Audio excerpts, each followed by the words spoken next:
Agora, para os cinéfilos de plantão...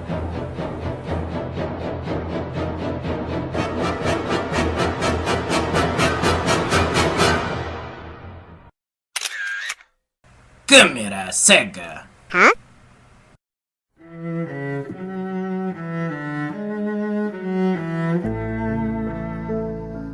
Esse amor tão bonito que eu espero e... Fala galera do Câmera Cega, e eu continuo minha cobertura do 45º Festival de Cinema de Gramado, desta vez trazendo para vocês a crítica do longa-metragem brasileiro A Fera na Selva, exibido na noite dessa terça-feira, longa dirigido pelo Paulo Betti e pela Eliane Giardini, que também interpretam os protagonistas do filme. E antes de tudo, vou abrir aqui um breve parênteses, galera, como um crítico que é uma pessoa com deficiência visual. Observar que este filme contou na sua exibição aqui no festival com recursos de acessibilidade, como audiodescrição e legendas, não é para o público surdo. A audiodescrição, para quem não sabe, é uma narração, não é, que traduz as informações imagéticas, visuais, em palavras para pessoas cegas ou com baixa visão. E este filme, além do curta-metragem Sal e também o filme O Matador, a crítica de Um Matador também já está aqui no canal, pessoal, confiram. E estes filmes contaram com esses recursos de acessibilidade. Meu apelo para que o festival invista cada vez mais em acessibilidade, em mais filmes nas próximas edições do festival, porque existe sim um público muito grande, sedento por filmes com acessibilidade. Então, com certeza, o festival terá esse retorno em termos de público, se resolver investir cada vez mais em acessibilidade, beleza, galera? Pois bem, vamos à crítica de A Fera na Selva, que adapta o texto de mesmo nome do norte-americano Henry James. E na história nós acompanhamos o João, um senhor já nos seus 60 anos, interpretado pelo Paulo Betti, que vive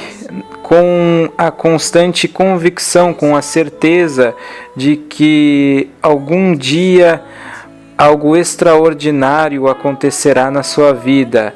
Ele tem esta convicção desde sempre e acaba conhecendo a Maria, uma senhora com os seus 50 e poucos anos de idade, interpretada pela Eliane Giardini. João e Maria, qualquer semelhança não é mera coincidência, não é, galera? E ele acaba confidenciando esta sua convicção para a Maria. E é um homem que vive tão constantemente essa convicção que ele esquece de realmente sentir, experimentar as sensações do que acontece no seu presente, no seu cotidiano, no agora, já que ele está sempre focado nesta certeza de um acontecimento futuro, não é? De um acontecimento extraordinário que nem ele consegue explicar exatamente o que é. E a partir daí tem-se início o desenvolvimento desse magnífico e estupendo drama. Isto mesmo, galera, magnífico, estupendo, não há palavras menos dignas, creio eu, para falar deste filme. Embora eu admita que não é um filme de cunho comercial. Por que não é, galera? Porque o roteiro deste filme, que o Paulo Betti e a Giardini adaptaram, era um roteiro originalmente utilizado em uma peça teatral também interpretada pelos dois. E eles adaptaram este roteiro, baseado no texto do Henry James, para o cinema. E mantiveram nesta adaptação uma forte linguagem teatral. Então nós temos muitos e longos diálogos, sendo que na maior parte do filme são apenas os dois personagens conversando um com o outro.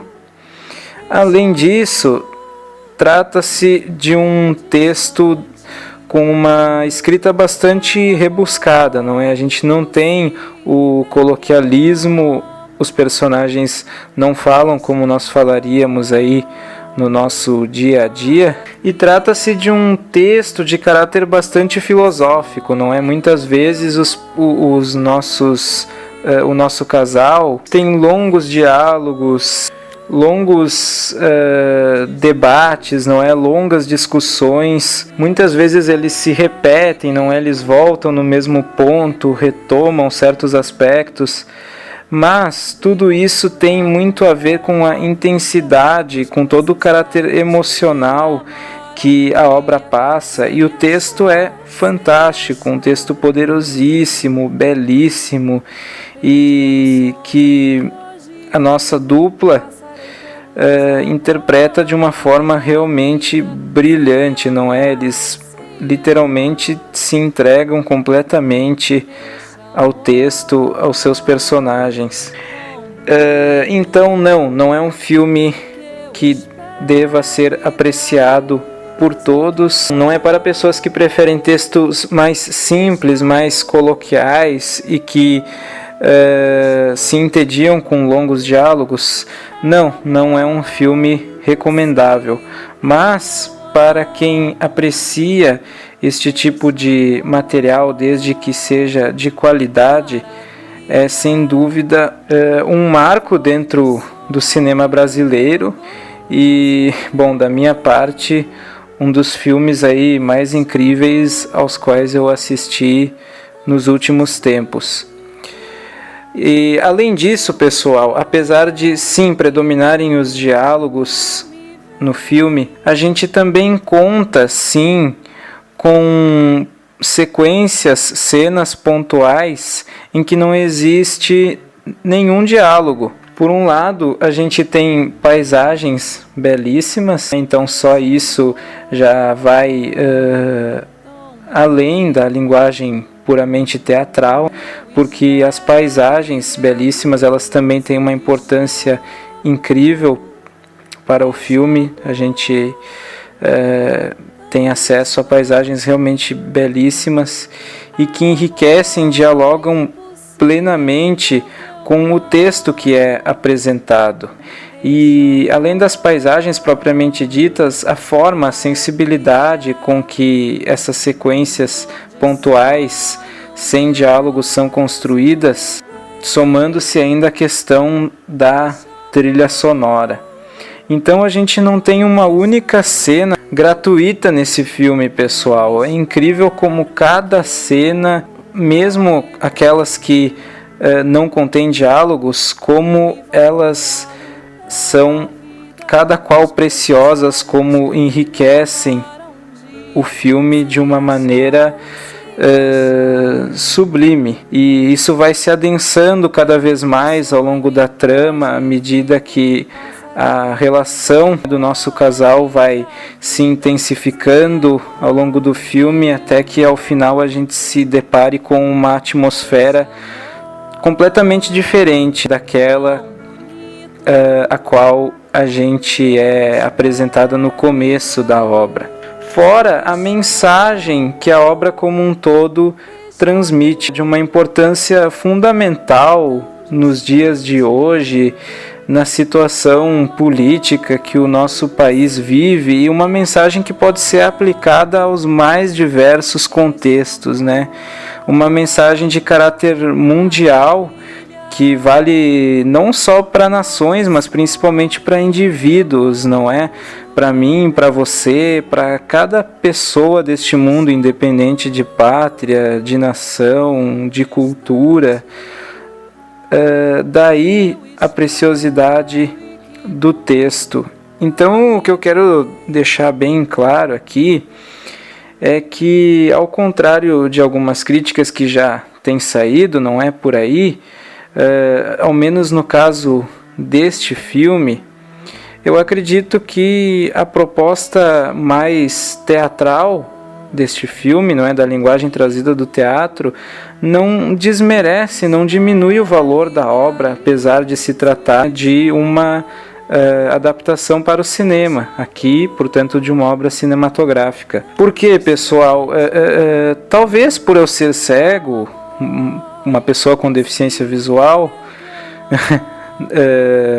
pode ser, eu acredito que não, mas sinceramente, inclusive eu hoje não enxergo absolutamente nada, mas já enxerguei, eu até compreendo isto no mundo essencialmente visual no qual nós vivemos hoje, mas eu não entendo por que essa birra, essa insistência de algumas pessoas em dizerem que o visual precisa prevalecer sobre o áudio, que o visual sempre tem que ficar em primeiro plano e o áudio em segundo. Não vejo uma lógica nisso, não percebo por que é que em determinadas obras não pode haver uma inversão desses sentidos, não é? Em princípio, eu sempre defendi o equilíbrio.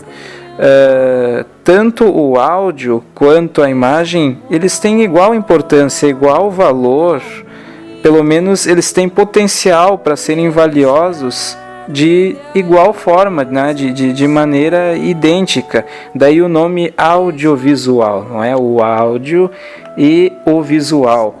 Mas em algumas obras pode ser que, assim como em algumas obras a visão acabe se destacando mais em relação ao áudio, em outras obras a gente pode ter uma maior predominância do áudio em relação ao visual. E é o que acontece neste filme aqui, porque é uma obra que pede por isso, não é? E também, como eu disse, não é como se a imagem não fosse trabalhada, ela é trabalhada em momentos muito específicos, com cenas muito bem pensadas, elaboradas, claro que foram amadurecidas também ao longo do processo de filmagem, como explica o próprio Paulo, não é, na coletiva de imprensa da qual eu participei aqui no festival. Durante os tratamentos de roteiro, muitas vezes eu fiz tratamentos sem o narrador. Mas hoje eu confesso que eu estou apaixonado pela figura do narrador. Eu adoro a figura do narrador no filme. Eu acho que ele é barbativo mesmo, entendeu? Porque é uma história de uma obsessão. Então ele se repete e o narrador ainda explica mais um pouco o que está acontecendo, até com uma certa ironia, porque no texto do Henry James está escrito assim: se eu fizesse a narração, aí eu acho que mudaria completamente o filme, né? Porque o meu personagem teria uma consciência que ele não tem. Quem tem a consciência é o narrador, é o Henry James. Né? Mas o ponto é que então a imagem, na verdade, o visual ele está lá, ele contribui e muito para com a obra. Mas o diálogo prevalece porque a força da obra está nos diálogos, não é? E essa foi a forma que tanto o Betty quanto a Eliane foi a forma que eles acharam viável e mais eficiente em termos de adaptação, não é, do texto para o cinema, destacando aí, inclusive, que o filme foi filmado em Sorocaba e de lá foram extraídas as belas paisagens, as belas imagens que nós temos no filme. Além da trilha sonora, como eu disse, que em uma determinada cena, pessoal, eu confesso que chegaram a escorrer lágrimas dos meus olhos com a cena em conjunto com esta faixa da trilha sonora que vocês ouvem ao fundo. E portanto, pessoal, eu sou incapaz de dar menos do que 5 de 5 estrelas para A Fera na Selva. Fiquei tentando pensar aqui em algum defeito, algum ponto que tenha, ao meu ver, prejudicado a eficácia, a eficiência da narrativa, mas sinceramente não consegui pensar em nada. Como eu disse para vocês, todas as cenas são de uma intensidade e enriquecem o todo, o conjunto da obra, de uma forma, ao meu ver, impecável, ou pelo menos irretocável. Não é, às vezes é aquela coisa, né? A obra tem a sua característica e você pode até pensar em mudar alguma coisa, consertar, mas por outro lado isso acabaria prejudicando a identidade a alma, não é? Acabaria prejudicando a alma da obra como um todo. Então eu dou 5 de 5 estrelas para A Fera na Selva. Acho muito difícil que seja a vencedora aí do Kikito de melhor filme, mas rezo muito para que conquiste o Kikito de melhor roteiro, não é, na noite da premiação, no próximo sábado. Seria, ao meu ver, por demais merecido, ainda que este festival esteja apresentando outros títulos aí realmente excelentes. E se você curtiu esta crítica, deixa aquele like favorito, pessoal, para dar aquela força para o canal. Comente o que você está achando aí dos comentários acerca dos filmes do festival, ou se estiver participando do festival, também não deixe de interagir com a gente. Será um prazer trocar ideias com vocês nos comentários, ok, pessoal?